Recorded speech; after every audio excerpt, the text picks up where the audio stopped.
मलद्वार के आसपास खुजली यानी इचिंग का होना। नमस्कार दोस्तों, मैं डॉक्टर सुनील सानी, आप सभी का स्वागत है मेरे यूट्यूब चैनल पे। अगर आपके मलद्वार के आसपास इचिंग यानी खुजली होती है और इसके पीछे कारण आपको नहीं पता, तो आज इस वीडियो के माध्यम से क्या-क्या कारण होते हैं आपको पता चल जाएगा। तो दोस्तों, इसको हम लोग मेडिकल टर्म में बोलते हैं प्रूराइटस सनाई। सामान्य भाषा में इसको हम लोग इची एनस कहते हैं, यानी मलद्वार के आसपास खुजली होना। दोस्तों, मलद्वार इतना सेंसिटिव एरिया होता है, यहाँ पे कुछ भी इचिंग या फिर कुछ भी होता है, वहाँ पे अनकंफर्टेबल फील होता है, तो लोगों को लगता है पाइल्स हो गया है, फिशर हो गया है। ये भी एक कारण होता है, लेकिन इसके पीछे और भी कई सारे कारण होते हैं। एक-एक कारण को आज हम लोग समझेंगे। तो बात करेंगे प्रूराइटस सनाई के बारे में, तो इसमें सबसे पहले आपको क्या देखने को मिलेगा, मलद्वार के आसपास इचिंग। इचिंग वहाँ पे होगा, इरिटेशन फील होगा, बर्निंग जलन भी होता है और यहाँ पे सोनेस, प्रिकिंग पेन होता है।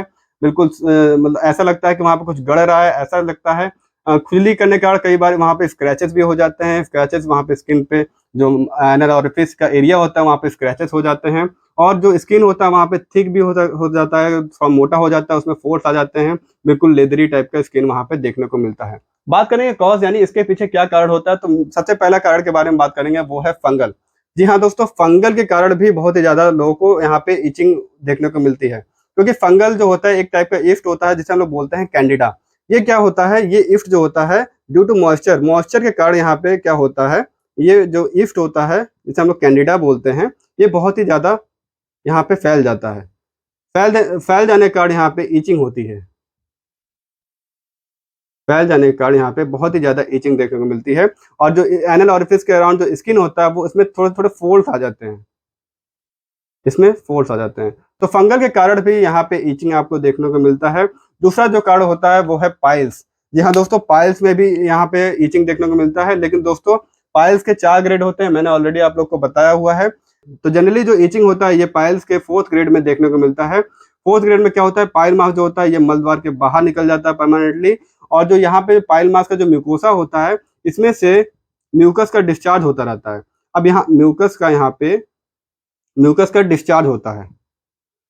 म्यूकस का डिस्चार्ज होगा तो क्या होगा, यहाँ पे मॉइस्चर आएगा। मॉइस्चर होने के कारण भी यहाँ पे व्यक्ति को इचिंग देखने को मिलती है। तो पाइल्स के 4th ग्रेड में आपको इचिंग देखने को मिलता है। बात करेंगे फिशर के बारे में। फिशर क्या होता है, हमारे गुदाद्वार में एक कट लग जाता है और ये 2 टाइप का होता है, एक्यूट फिशर और क्रॉनिक फिशर। तो मान लीजिए यहाँ पे गुदाद्वार पे लग गया है कट।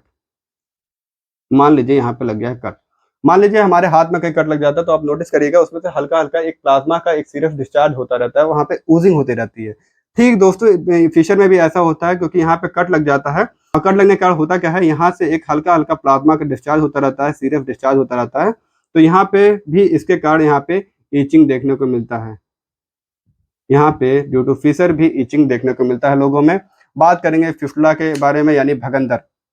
तो दोस्तों फिस्टुला में हम लोग जानते हैं एक एब्नॉर्मल कम्युनिकेशन, एक ट्रैक बन जाता है, जिसकी 2 ओपनिंग होती है। एक इंटरनल ओपनिंग जो कि मलद्वार के अंदर होती है, और जो एक्सटर्नल ओपनिंग होती है वो मलद्वार के बाहर होती है। मान लीजिए यहाँ पे एक एक्सटर्नल ओपनिंग है, ये फिस्टुला का ट्रैक है। मान लीजिए ये एक्सटर्नल ओपनिंग है। एक्सटर्नल ओपनिंग से क्या होता है, फिस्टुला में पफ निकलता है। अब पफ निकलेगा तो क्या होगा, मलद्वार के आसपास मान लीजिए यहाँ से एक्सटर्नल ओपनिंग फिस्टुला का, यहाँ से पफ निकल रहा है। पफ निकलेगा तो क्या होगा, यहाँ पे मॉइस्चर आएगा। मॉइस्चर होने के कारण वहाँ पे इचिंग होगी। तो फिस्टुला के एक्सटर्नल ओपनिंग से पफ निकलने के कारण भी वहाँ पे इचिंग हो सकती है। बात करेंगे वॉर्ट्स के बारे में। जो एनल वॉर्ट्स होते हैं, जो कि ह्यूमन एचपीवी वायरस होते हैं, ह्यूमन पैपिलोमा वायरस होते हैं। जैसे एनल रीजन की बात करें तो कॉन्डिलोमा एक्यूमुलेटा नाम का एक वायरस होता है, उसके कारण भी वहाँ पे इचिंग देखने को मिलता है। बात करेंगे नेक्स्ट कारण के बारे में, तो एलर्जी।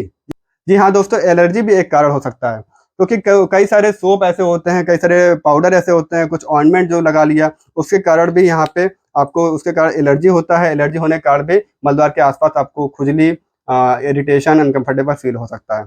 कुछ ऐसे डाइट होते हैं, जैसे दूध वाले प्रोडक्ट हुए, डेयरी प्रोडक्ट, कार्बोनेटेड ड्रिंक हुआ, उसके कारण भी, कुछ स्पाइसी खा लिया, फास्ट फूड खा लिया ऐसा जिसमें तेल मिर्च मसाला ज़्यादा है, उसके कारण भी आपको यहाँ पे इचिंग देखने को मिल सकता है। कुछ ऐसे पैरासाइट होते हैं, जी हाँ दोस्तों, कुछ ऐसे पैरासाइट होते हैं जैसे पिन वर्म, इसको हम लोग थ्रेड वर्म भी कहते हैं। ये क्या करते हैं, हमारे आंतों में रहते हैं, ये रेक्टम में रहते हैं, स्मॉल इंटेस्टाइन और रेक्टम में रहते हैं।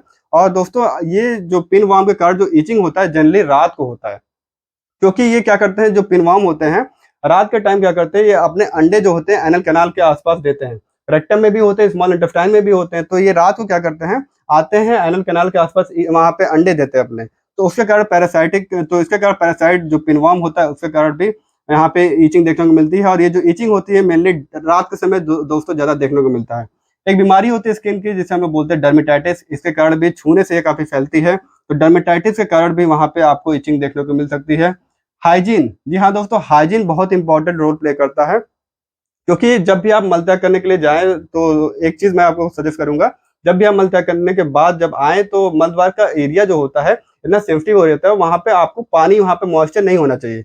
अगर थोड़ा-सा भी वहाँ पे मॉइस्चर रहा, तो वहाँ पे फंगल होने के चांसेस ज़्यादा होते हैं, क्योंकि आप सभी नोटिस करोगे, जब भी बारिश होता है तो क्या होता है, कपड़े भीगे होते हैं, तो वहाँ पे उस समय लोगों को फंगल बहुत ज़्यादा होता है, स्पेशली जेनिटल ऑर्गन में। तो दोस्तों आपको वहाँ पे जो है वहाँ पे ड्राइनेस बना के रखनी है, क्योंकि ड्राइनेस बना रहेगा तो फंगल ग्रो नहीं हो पाते। तो इसलिए दोस्तों हाइजीन का काफ़ी इंपॉर्टेंट रोल होता है। जिन्हें भी फंगल या फिर ऐसी समस्या है, डर्मेटाइटिस या कुछ भी ऐसी समस्या है, तो अपने हाइजीन का ध्यान रखें।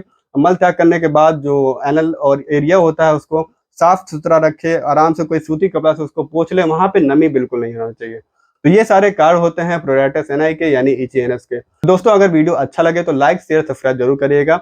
हम लोग ऐसे ही इस चैनल पे मल द्वार संबंधित डिजीजेस के बारे में, जितने भी एनोरेक्टल डिजीज है इसके बारे में हम लोग डिस्कस करते हैं, और जो सबसे बेस्ट ट्रीटमेंट होता है मैं आपको बताने की कोशिश करता हूँ, और सारी चीज़ें सिंपल और ईजी वे में उसको सिंप्लीफाई करके मैं आपको बताता हूँ। बहुत बहुत धन्यवाद।